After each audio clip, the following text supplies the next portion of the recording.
Okay guys, welcome back to the channel. So as you would have seen by the title, everything that could have gone wrong with this new BMW has gone wrong. And that's purely because, as I've said to many of you, nothing is as it seems on this car. There was a reason I bought it cheap, and that reason is probably a big cause for concern for a lot of people on any car, regardless of a diesel engine. But this has become a very, very big cause for concern even for myself.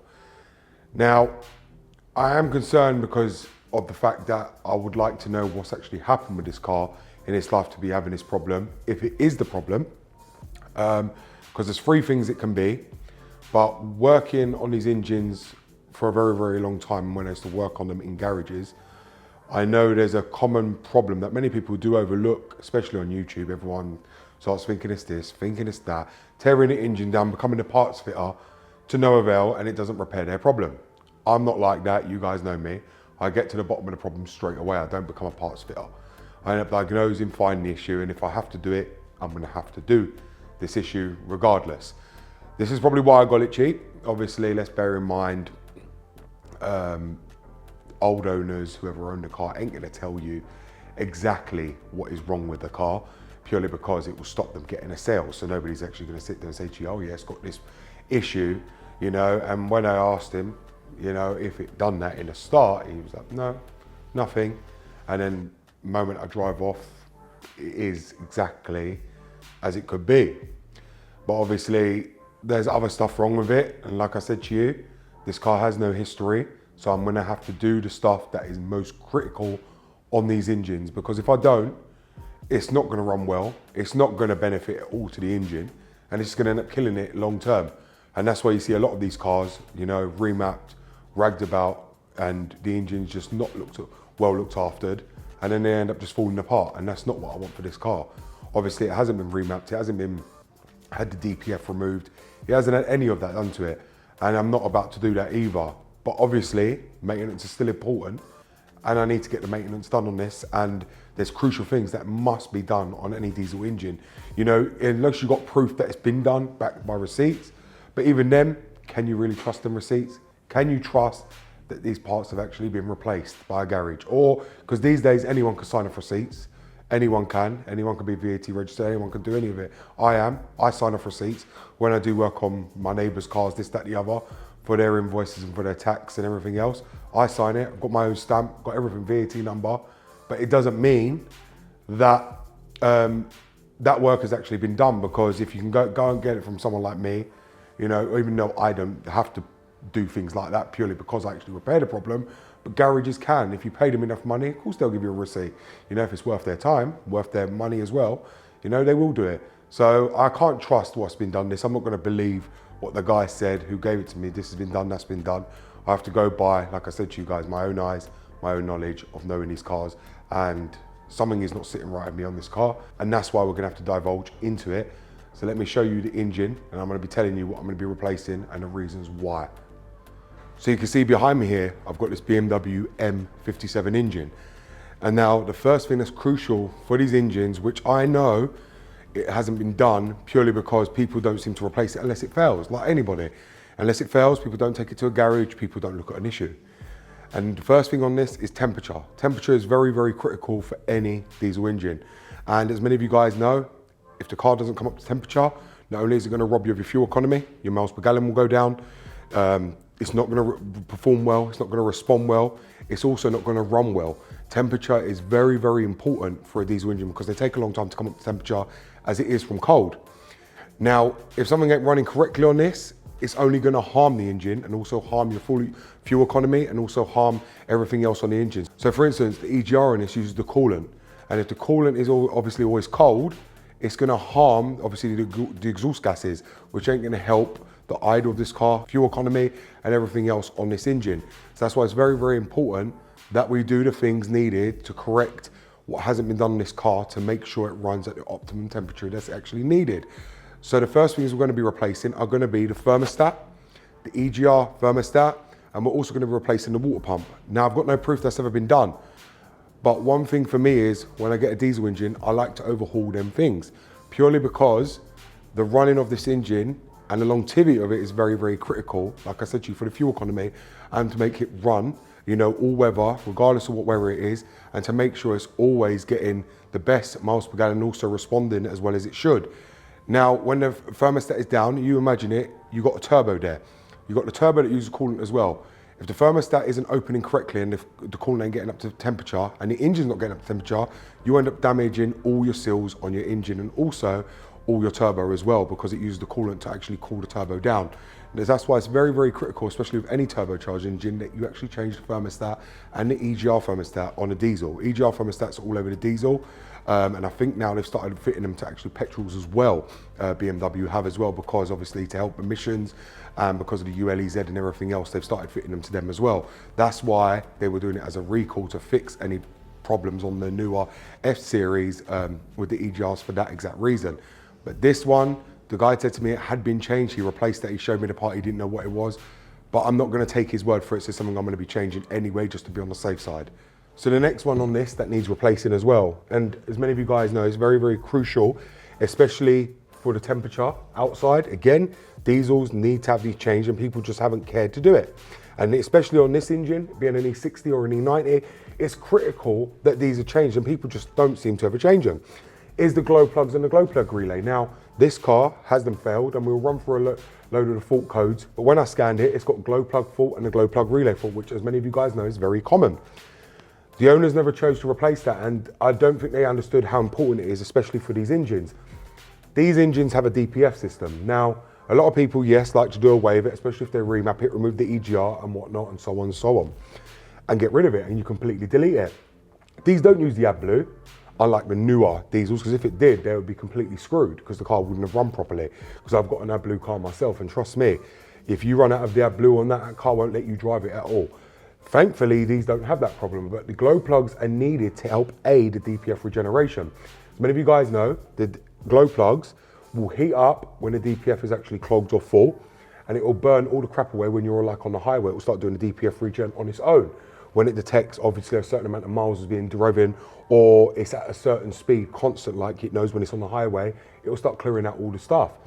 Now you can do a forced DPF regen, of course you can, but it's not gonna work because the glow plugs ain't working. How is it meant to heat up and break down all that soot if the glow plugs ain't working, which the glow plugs are helped to aid, heat up the combustion chamber for when the diesel actually goes in to help burn the more efficiently, which this car isn't doing. So many of you guys know when the glow plugs fail, the diesel is gonna be unburnt. So what it's actually doing is actually just chucking out white smoke from unburnt diesel.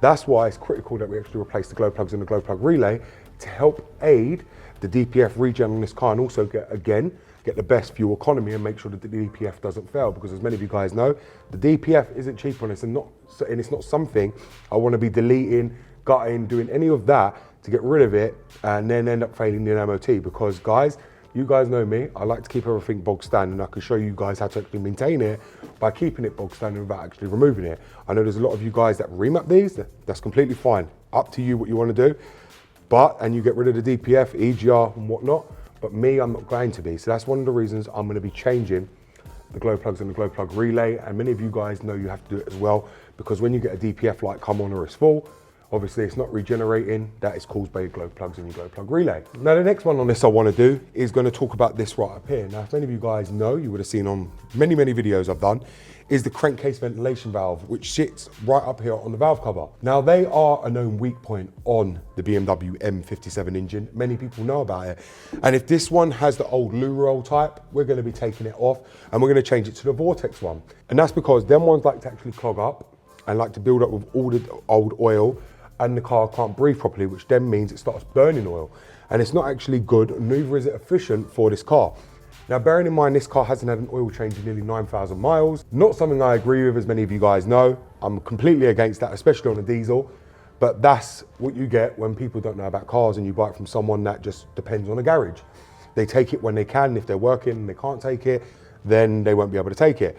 That's something we're going to be changing as well. As many of you guys know, it doesn't have an issue, as I think, regarding the CCV, but I'm going to be changing it anyway, because there is a problem on this and I want to rectify it, see if that rectifies the cause. Because I have got a feeling that is the problem, because I have got a feeling this right here is the problem we're having with the actual bigger problem.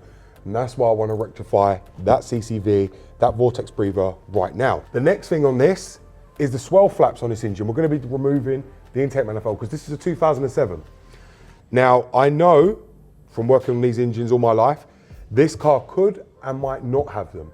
It depends on BMW. Most of the M57s I used to deal with didn't even have blanks, just didn't have swirl flaps whatsoever. Most people can take out the rail, can just cut the flaps off, you don't have to blank them. Obviously, I like to do things properly, so I end up putting blanking plugs in. We are going to be taking off the manifold because we need to get to the glow plug and glow plug relay anyway. And I'm going to be sorting out blanking the black swirl flaps if the swirl flaps are there. If they're not there, well, that is a complete bonus. But if they are, at this mileage, with the glow plugs not working, with the amount of soot these engines produce, I reckon they're not going to be in the best shape when I actually remove them. So they are going to be coming out. Obviously, we could cut them or we can unscrew them, but I'm going to be unscrewing them because it just makes more sense. Obviously, if I can, if they ain't badly carboned up where I can't get to the screws or I can't get them out, then I'm going to have to cut them out. Now, I know people are under the belief that if you remove the swirl flaps, you lose a lot of low down power. That is negotiable, I could say, because I've never noticed it, and with all the swirl flaps I've removed, I've had these engines a lot, I've never noticed it myself. I believe a lot of people do notice that on the 2 litres more than the 3 litre engines or the 2.5 diesels. That's why they have to go and get remapped. But on the 3 litres and the 3.5 diesels, when you remove them, I've never noticed a lack of power. So that's something we have to be removing as well. Obviously, a lot of the other stuff, EGR cooler is going to stay on, that's fine. EGR thermostat, I believe the guy actually changed that from what they said. We've also got the water pump we're going to be changing, the actual coolant thermostat as well. We're going to be changing all that. Why? Because it's all cheap. We're going to change the belt. Obviously, I might change the tensioners and the pulleys as well to make it all fresh and just that way it's all renewed down there. As many of you guys know, the harmonic balancers can fail as well on them. That was something I was debating about changing, but I'm not going to be changing it. Obviously, definitely we're going to be changing the oil on this because oil has to be changed. This hasn't been changed for 8,000 miles. That is way past my schedule for what I like to believe in. Every 5,000 miles, I change the oil, and this one is no different. This one's going to be changed as soon as I get it, and the filter, we're changing it all. As many of you guys know, everything is cheap to overhaul on this engine.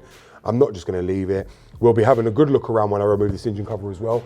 I don't want to remove it myself because I want you guys to actually see it with me. Everything that's going to be revealed on this engine cover, I have not removed it at all. I'm leaving it the way it is, and when I remove it, we'll be removing it on video. So you guys get to see if it's in good condition, bad condition. We can both be in shock together from what we see. So now, here's the big one that I got this car so cheap. Now, obviously, people are going to have their opinions on what could and couldn't be wrong with it, but I'm taking a guess on what I believe is wrong with it so far. And if I have to go even further, I will, to try and diagnose this issue. But right now, I'm going to try the 2 simple things that I believe is the issue. So this car has an issue, and it's not unheard of, and it's not too common either. There's probably going to be many of you that actually have this issue out there. This car is burning oil. When I bought it, it was only on, let's say, 2 bars on the digital oil gauge inside the iDrive. As many of you guys know, this car uses a dipstick. Now, when I actually read it on the oil level inside the car, I didn't actually check the dipstick because I thought, you know what, it just said to me low oil, needed to top up on the oil that was coming on. Now, I did ask the guy if this car was burning oil, and he said no. Now, there is a few reasons for why this car could be burning oil, which are very simple. It could be the CCV, clogged up, never been changed, common. Could be, you know, oil level sensors gone dodgy. It could be the garage who had it last service used the wrong oil or just didn't top up the correct amount of oil because technicians get their head turned or they get called over for something else and forget how much they put in. It's very, very simple. Anyone can forget. Or it could be the worst thing, which is not uncommon on these, I do a lot of them in the garage for this issue, is the piston rings. These piston rings on these like to get badly carboned up, which is normal. So if you can imagine, the diesel actually sits on top of the piston. Now when the diesel actually goes down and it's meant to obviously, you know, compress it with the air and fuel mixture inside the diesel, obviously the glow plugs ain't heating that properly, which is causing the diesel to become sticky when it becomes cold, which is obviously, you know, messing up the whole piston rings, making them become all sludgy and sooty, which is causing the loss of oil consumption, which is causing sticky piston rings. Now, if that is the case, that means I'm gonna have to strip this engine down. But we're gonna try the other things first and hope for the best. There is many reasons why this could be doing it. I'm not going to jump to conclusions just yet. We'll try the CCV because I'm changing it anyway. I am under the assumption this has got the wrong weight oil in it straight away because this is meant to be 5W30. I do not recommend using anything other than 5W30 on a diesel engine, purely because you want that oil for these engines. You do not want to mix up the oil. You don't want to change to 5W40. It will do no good at all for your diesel engine because obviously, as many of you guys know, these cars take a long time to come up to temperature. 5W30 is perfectly safe to use on these cars. We've got even in high mileage, but I've got a feeling someone's put 0W30 in this car, which isn't good. So what we're going to be doing is we'll be going over the car, diagnosing it, find out the issue. It could even be the oil level sensor that's reading dodgy. It is a known cause as well, very well known. They can go out, and I'm not saying they can't, so it's something we'll be looking at as well. But that's everything that is actually wrong with the C60. There's nothing really else wrong with it. The back tailgate works, the suspension works. Body-wise, it seems to be all fine. But fault codes-wise, I'll do another video showing you all the fault codes on this because it is a bit mind-boggling, but it's nothing that obviously I can't sort out. It's something I do on a daily basis. We will get it rectified. So thank you very much for watching, guys. It's BMW Dr. Dean here, and goodbye.